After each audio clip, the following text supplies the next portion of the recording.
नमस्कार, आपका स्वागत है हमारे YouTube channel world of technical में। मैं चंदन कुमार लेकर आया हूँ वेल्डर ट्रेड के लिए क्वेश्चन आंसर की 2020 सीरीज, जो आपको सभी प्रकार के कंपटीशन एग्ज़ाम जैसे ITI, railway, DRDO, ISRO, ordnance, ONGC, shipyard, dockyard जैसे सभी कंपटीशन एग्जाम में आपकी हेल्प करेंगे।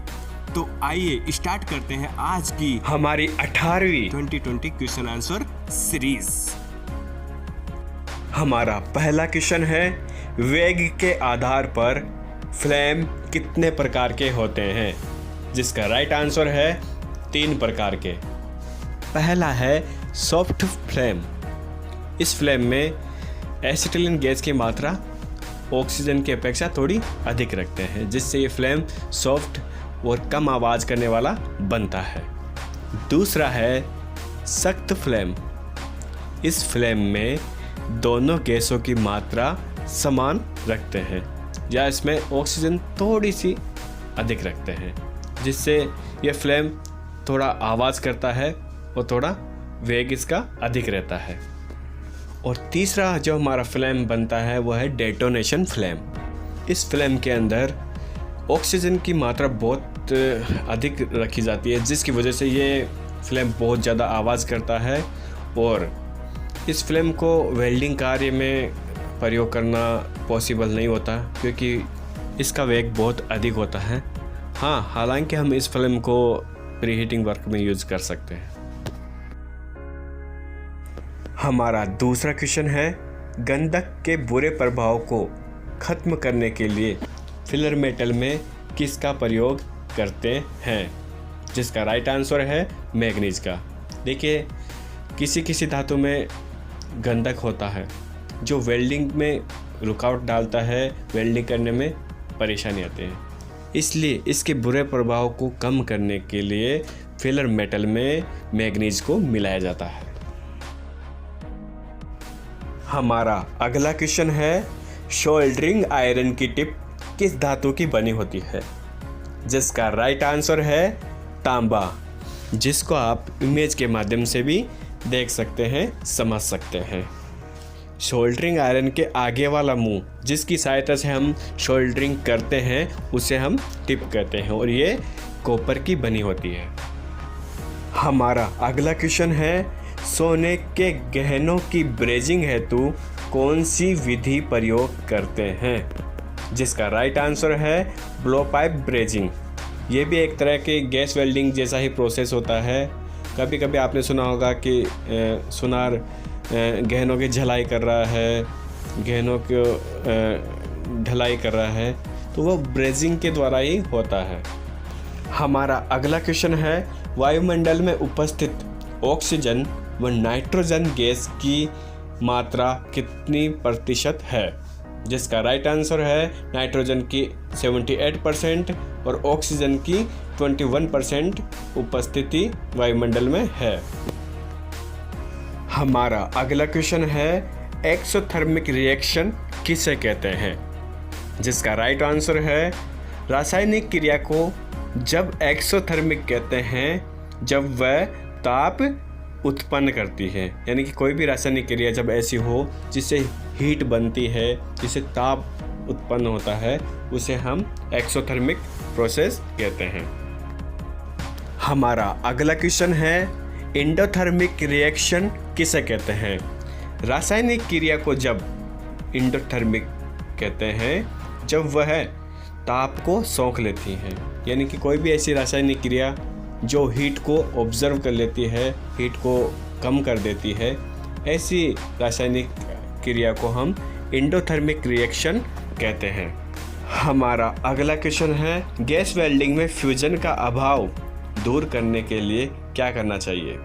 यानी कि गैस वेल्डिंग करते समय कभी वेल्ड मोटा हो जाता है, कभी वेल्ड होता ही नहीं है और मतलब फ्यूजन बराबर नहीं आता। इसके लिए हम क्या करेंगे? यूनिफॉर्म स्पीड के साथ वेल्डिंग करेंगे, यानी कि बराबर चलना चाहिए। इसकी वेल्डिंग करने की जो गति है वो समान रहनी चाहिए, तब जाके वेल्ड जो अपना है यूनिफॉर्म बनेगा। शुरू से लेकर लास्ट तक बीड बिल्कुल प्लेन आएगी, समान आएगी। हमारा अगला क्वेश्चन है, वेल्डिंग के दौरान टॉर्च को कितने डिग्री कोण पर रखना चाहिए? जिसका राइट आंसर है, अगर हम लेफ्ट वर्ड वेल्डिंग टेक्निक का यूज़ कर रहे हैं तो हम टॉर्च का कोण 60 से 70 डिग्री पर रखते हैं, और अगर हम राइट वर्ड वेल्डिंग टेक्निक का यूज़ करते हुए वेल्डिंग कर रहे हैं तो हम टॉर्च का कोण 40 से 50 डिग्री के बीच में रखते हैं। हमारा अगला क्वेश्चन है, किस प्रकार का इलेक्ट्रोड शीघ्रता से नमी को ग्रहण करता है? जिसका राइट आंसर है, बेसिक कोटेड इलेक्ट्रोड। ये इलेक्ट्रोड ऐसा होता है कि अगर आप इसको खुले वातावरण में रख दोगे या पैकेट से बाहर खोल कर रख दोगे तो ये नमी को सोख लेता है, इसके अंदर नमी आ जाती है, जिसके बाद में अगर हम वेल्डिंग करेंगे तो वेल्डिंग के अंदर कठिनाई आती है, मॉइस्चर आ जाता है इलेक्ट्रोड के अंदर।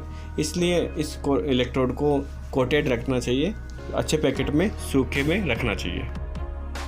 हमारा अगला क्वेश्चन है, शोल्डर का गलनांक कम करने के लिए शोल्डर में किसे मिलाया जाता है? जिसका राइट आंसर है, बिस्मिथ। हमारा अगला क्वेश्चन है, वेल्डिंग के दौरान अत्यधिक ताप के कारण बेस मेटल में या तो होल हो जाता है या मेटल पिघलकर लटक जाता है, इसे क्या कहते हैं? जिसका राइट आंसर है, बर्न थ्रू। इसमें क्या होता है कि जब हम वेल्डिंग कर रहे होते हैं तो कभी कभी अत्यधिक हीट के कारण बेस मेटल है वो वेल्डिंग करते समय पिघलकर सुराख हो जाता है या नीचे लटक जाता है। इससे बचने के लिए हमें सही करंट का उपयोग करना चाहिए, सही करंट रखना चाहिए। हमारा अगला क्वेश्चन है, इलेक्ट्रोड का उत्पादन किन दो स्टैंडर्ड लंबाइयों में किया जाता है? जिसका राइट आंसर है, 350 व 450 mm की लंबाई में इलेक्ट्रोड आते हैं। जो कम व्यास यानी कि पतला इलेक्ट्रोड है वो अधिकतर 350 mm में आता है, और जो अधिक व्यास का इलेक्ट्रोड है, मोटा इलेक्ट्रोड है, वो नॉर्मली 450 mm की लंबाई में आता है। हमारा अगला क्वेश्चन है, शोल्डर का गलनांक अधिक करने के लिए शोल्डर में किसे मिलाया जाता है? जिसका राइट आंसर है, एंटीमनी।